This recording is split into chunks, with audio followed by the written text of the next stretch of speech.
Welcome. This is Back to the Bins. I'm your host, Mr. B. Thank you so much for joining me today. If you've been here before, thanks so much for coming back, and if you're new here, thanks so much for stopping by.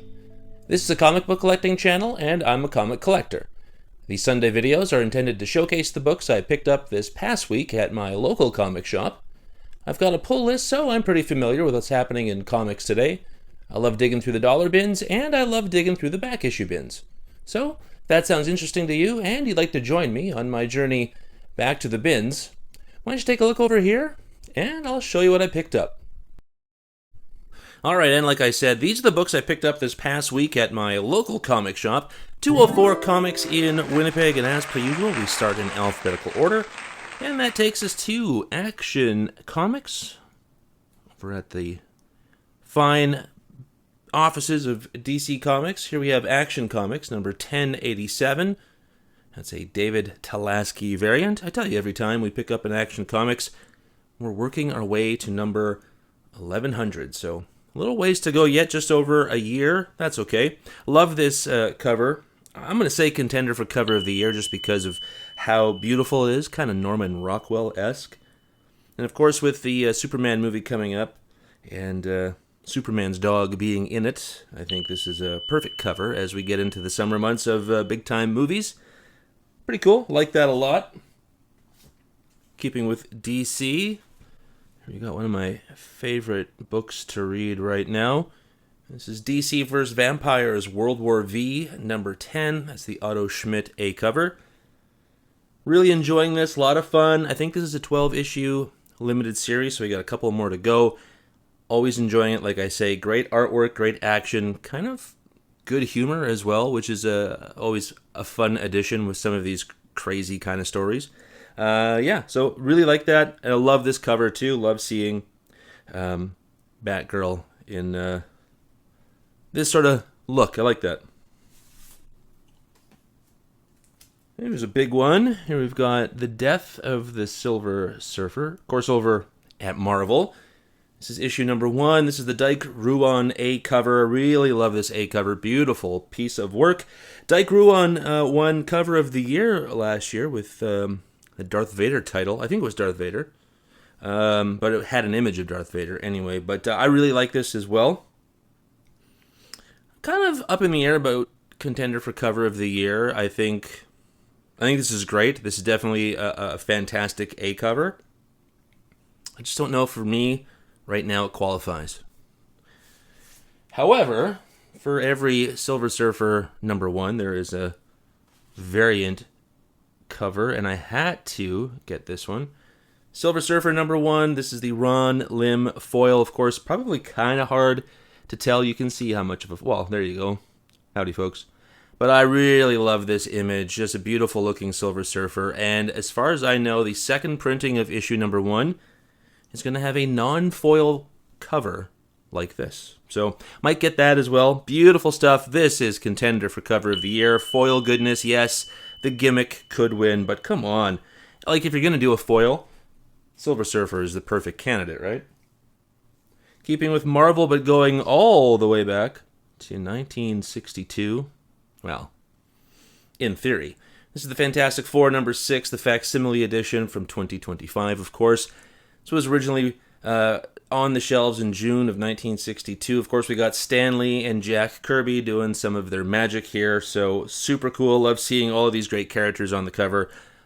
And I love, once again, that Marvel is reissuing like at least 1 to 10 of the Fantastic Four. Love that. Well, still just buying this for the covers, but we'll see. It's a limited series, so who knows. This is Fire and Ice When Hell Freezes Over, issue number 3. This is Scott Forbes variant. I like Scott Forbes' work. It's got this sort of gentle touch to it, the wispiness, the sort of transparent colors. I love that a lot. Very cool. And the eyes are always kind of, I don't know, crystallized or frozen in time almost. I love that. Really cool.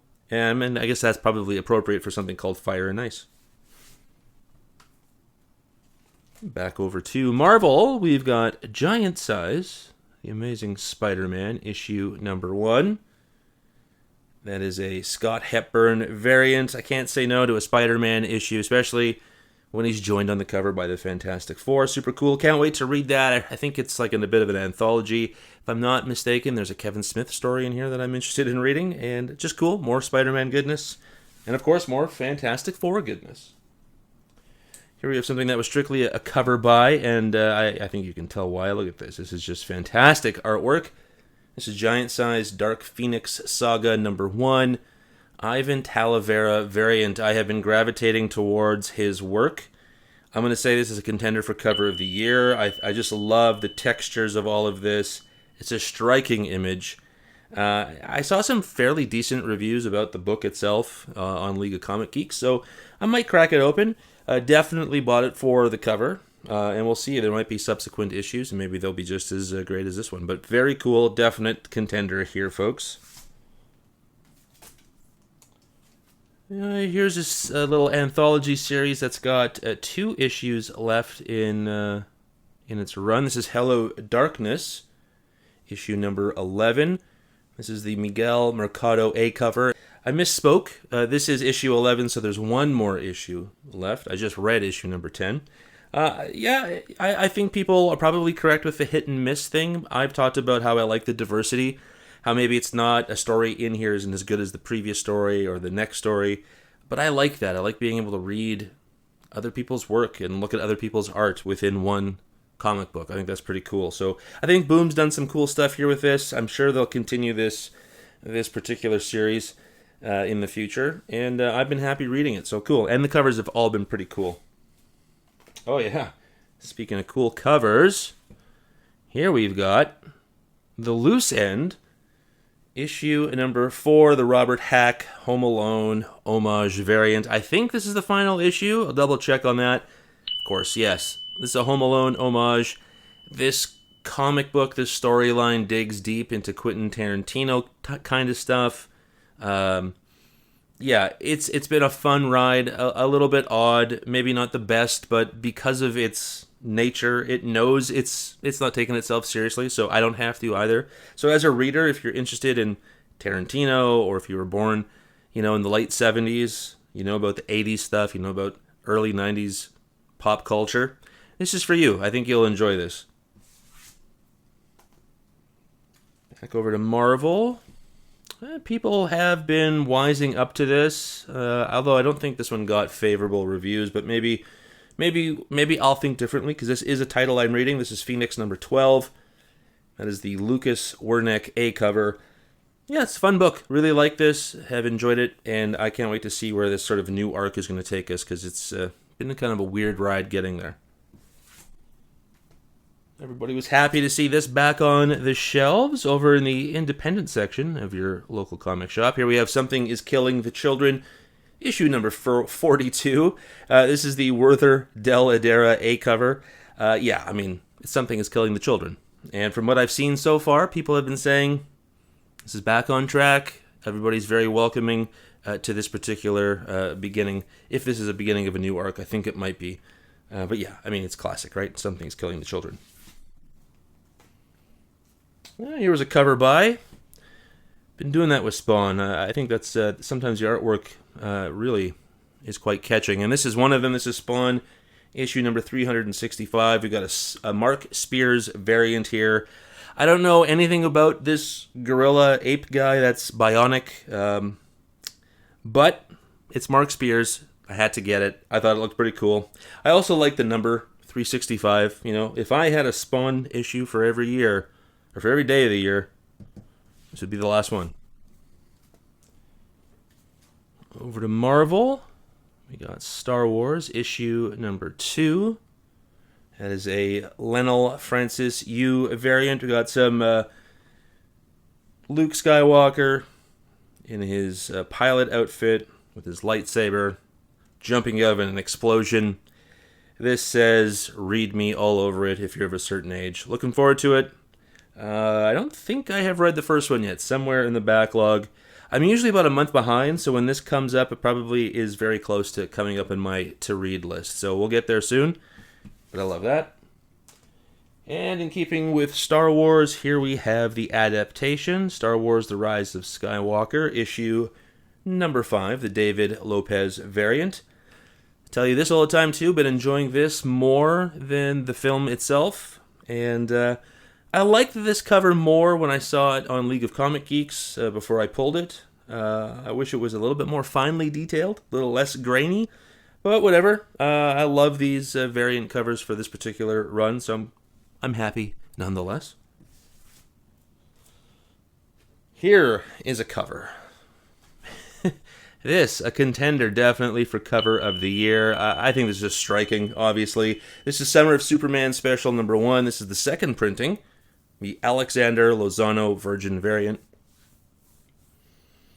I mean, as a cover collector, I can't say no to something like this. The suit, the colors, the style, to me it's all very striking, albeit I know for a fact that this suit is very impractical for a number of reasons, but nonetheless, I just love the hair. Yeah, like I said, the textures, it's all cool, and I think definite contender for cover of the year. That's all. When I saw this, the tongue-in-cheek, I was like, yes, coming home with me.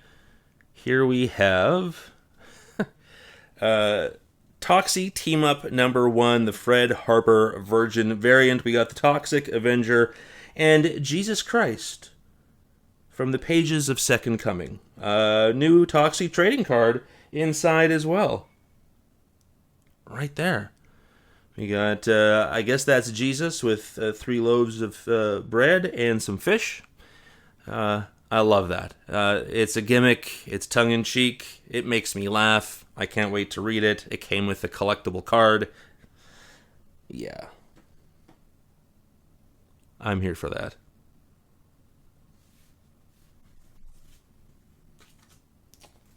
And we got from Marvel, we have got Ultimate X-Men issue number 16. Of course, we got the Peach Momoko A cover. I love this book, one of my favorites. I can't say enough about the artwork because, you know, we love Peach Momoko here at Bad to the Bins. So always happy to get this. Can't wait to read it. And it's been pretty consistent. Maybe for me still a little bit hard to just remember everybody. I don't know why that's an issue. Maybe because they're just not called what the X-Men are called, so it's hard putting new context to old ideas. But I'm trying, and I'm still enjoying the story, and the artwork is to die for, so super cool. Well, that's everything, folks, so hopefully you enjoyed that, and how about we get back to the real world, shall we? Well, that was a great stack of books. Hopefully you enjoyed what you saw, and if you did, why don't you like, comment, and subscribe? It really helps to build the channel, and I'd love to develop a community of people who just really love comics. Thank you so much for joining me today. We'll see you next week, and until then, remember, comics are good.